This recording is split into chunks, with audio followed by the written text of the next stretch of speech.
Olá, meus amigos, tudo bem? Vamos dar sequência aqui ao nosso curso sobre processo civil.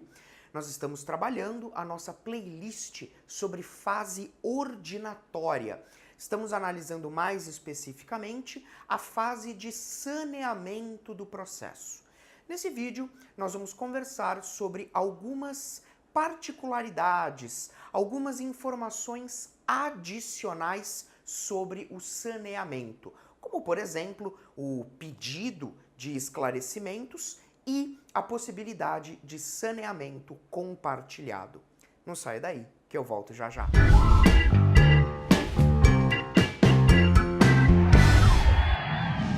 Muito bem, meus caros, então nós estamos trabalhando ainda sobre o saneamento do processo.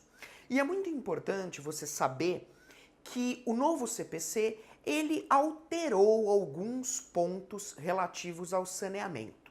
Uma dessas alterações eu frisei no vídeo passado, quando eu disse que no CPC 2015 o saneamento ele deve ser feito preferencialmente por escrito, né? A regra geral é que o saneamento seja feito por escrito e não mais naquela audiência que acontecia no CPC de 73. Tá?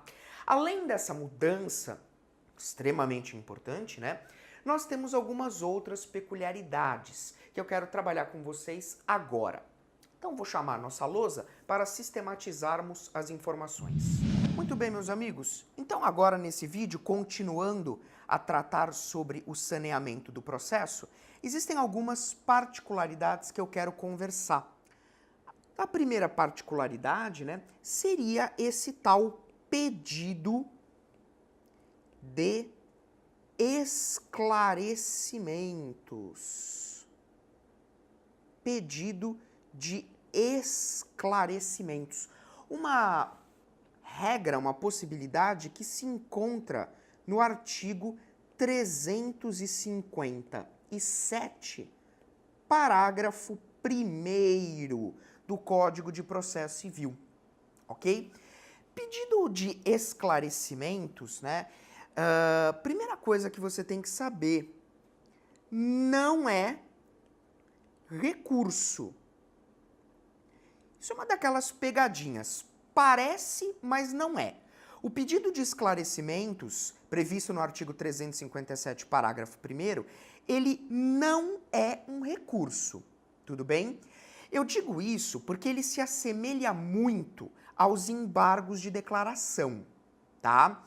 Mas a diferença, na verdade, ela está no efeito do pedido de esclarecimentos, né? Porque a doutrina fala que o pedido de esclarecimentos, ele tem um efeito mais intenso do que os embargos de declaração, tá? Então, o que acontece? As partes, esse pedido aqui, ele é destinado às partes, tá? Porque o 357, parágrafo 1º, diz que depois que o juiz saneia o processo, as partes, elas têm, né, direito a fazer esse pedido de esclarecimentos ou, inclusive, solicitar ajustes. Então, é um direito a esclarecimentos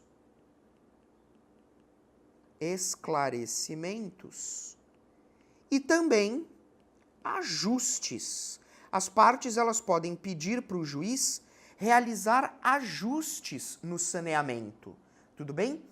Isso no prazo de 5 dias, ok? Temos aí um prazo de 5 dias, ok? Quando esse prazo de 5 dias ele transcorre, nós vamos ter a chamada estabilização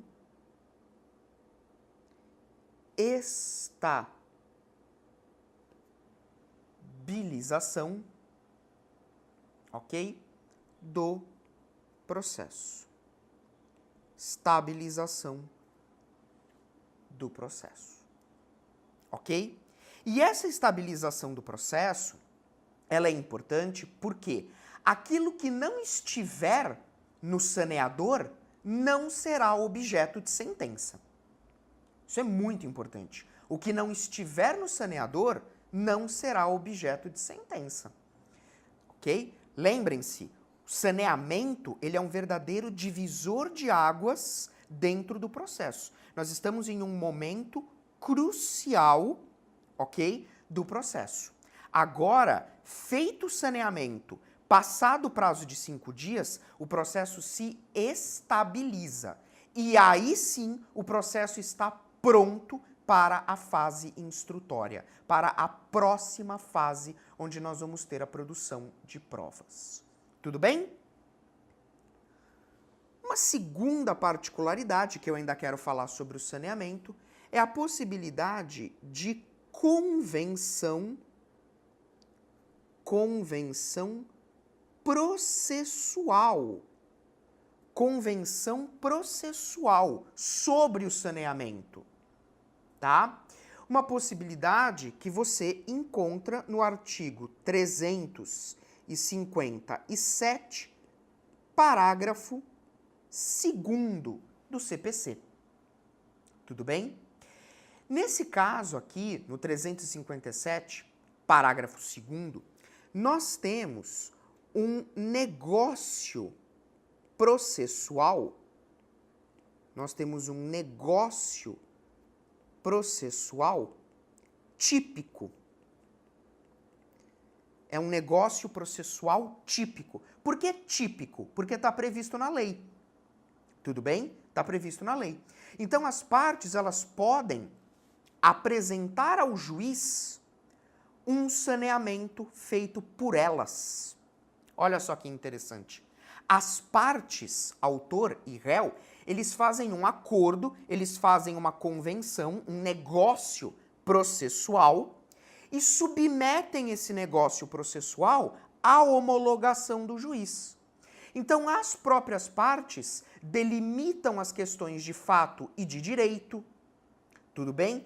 Elas consensualmente fazem o saneamento do processo e depois submetem esse negócio processual à homologação. Se o negócio for homologado, ele vai vincular tanto as partes como o próprio juiz. Tudo bem? Então, feito esse negócio processual, deverá haver a homologação pelo juiz. É a possibilidade, né, a grosso modo, das partes realizarem o saneamento e organização do processo. E depois, simplesmente, submeter esse negócio à homologação pelo juiz. Agora, é claro que essa convenção, esse negócio, trata-se apenas de uma mera faculdade das partes. Tudo bem? É uma mera faculdade das partes. O juiz ele não pode obrigar as partes a realizarem esse negócio processual. É que o novo CPC ele é muito antenado com o princípio da cooperação, da solução consensual de conflitos. Então o novo CPC ele tem umas ideias um pouco utópicas, né? Porque a gente sabe que na prática é muito difícil autor e réu terem condições de sentar para decidir qualquer coisa acerca do processo. Geralmente os ânimos já estão tão exaltados, a relação entre eles já está tão desgastada, que é muito difícil eles realizarem qualquer tipo de acordo dentro do processo. Mas o novo CPC, ele traz uma série de dispositivos que estão antenados aí para essa tentativa de cooperação entre as partes. E, ademais, avançando, uma terceira particularidade é o tal do saneamento compartilhado. Saneamento compartilhado, que é um saneamento que ocorre em audiência, lá nos moldes do 357 agora parágrafo 3º do CPC. Tudo bem? O 357, parágrafo 3º, ele vai dizer assim, olha, dependendo da complexidade da causa, dependendo aí da complexidade das matérias de fato ou de direito, o juiz pode designar uma audiência para sanear o processo junto com as partes. Então é bem interessante, porque o parágrafo 3º ele fala, olha, se as matérias de fato ou as matérias de direito forem muito complexas, o juiz pode designar uma audiência especificamente voltada para o saneamento. Saneamento esse em cooperação com as partes. Tudo bem? Então, olha aí, novamente no parágrafo 3º, uma manifestação do princípio da cooperação. Princípio da cooperação, que é um dos princípios basilares do novo Código de Processo Civil, né? Veja, aqui nós temos a possibilidade de um saneamento realizado pelo juiz mais as partes. Tudo bem? O juiz saneia o processo juntamente com as partes. Isso pode ser feito, aliás, isso é ótimo que seja feito, né? Porque, veja, quando o juiz ele saneia o processo, na verdade ele está preparando o processo para a fase instrutória e o saneamento bem feito, ele facilita o trabalho do juiz no momento de dar sentença. Então o próprio juiz ele se ajuda aqui nesse caso, porque quanto melhor for o saneamento que ele fizer, mais fácil depois vai ser para ele dar sentença no caso. Então, às vezes, o juiz pode ter algumas dúvidas no momento de sanear o processo, né, de fixar aqueles pontos, aquelas matérias de fato, aquelas matérias de direito. O próprio juiz tem dúvida. Então, ele chama as partes para uma audiência e juntos saneiam o processo. Tudo bem?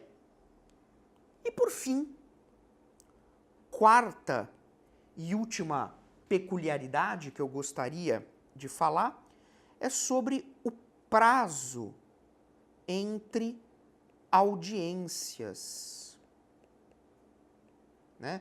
O prazo entre audiências, que seria a previsão do artigo 357, agora no seu parágrafo 9º do CPC. Veja, essa regra diz o seguinte, as pautas elas devem ser preparadas com um intervalo mínimo de 1 hora entre audiências. Então o dispositivo fala em um intervalo de, no mínimo, 1 hora entre as audiências. Tudo bem? Entre essas audiências de saneamento. Claro, veja, o saneamento, às vezes, ele não será feito em audiência. O saneamento em audiência, ele é esse saneamento aqui, ó. Aqui, o saneamento compartilhado. Tudo bem? Esse saneamento compartilhado do juiz com as partes, ele ocorre numa audiência especificamente designada para esse fim. O que o parágrafo 9º está dizendo é que você tem que ter um intervalo de, no mínimo, 1 hora entre essas audiências. Tudo bem? Então, o juiz ele só poderia marcar a audiência de saneamento de hora em hora. Tudo bem? Só que a gente sabe que essa regra ela é uma regra extremamente complicada na prática por conta das pautas judiciárias, né, que estão explodindo. Principalmente nas varas cíveis, né? As varas cíveis, elas de um modo geral, elas estão abarrotadas de trabalho.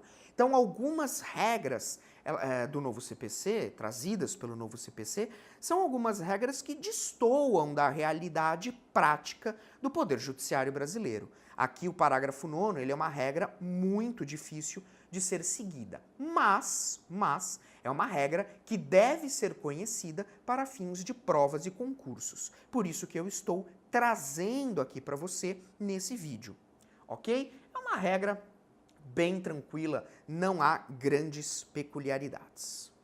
Tudo bem, galera? Então, com isso, a gente fecha o saneamento do processo, tudo bem? Vimos aí os principais pontos do saneamento e no próximo vídeo a gente vai começar a falar sobre um assunto mega importante, que é exatamente a audiência de instrução e julgamento, tá? Esse tema ele é importantíssimo, tanto do ponto de vista prático como do ponto de vista teórico para provas e concursos. Tudo bem? Então já deixo aí o convite para no próximo vídeo a gente falar sobre as audiências de instrução e julgamento. Forte abraço e até lá!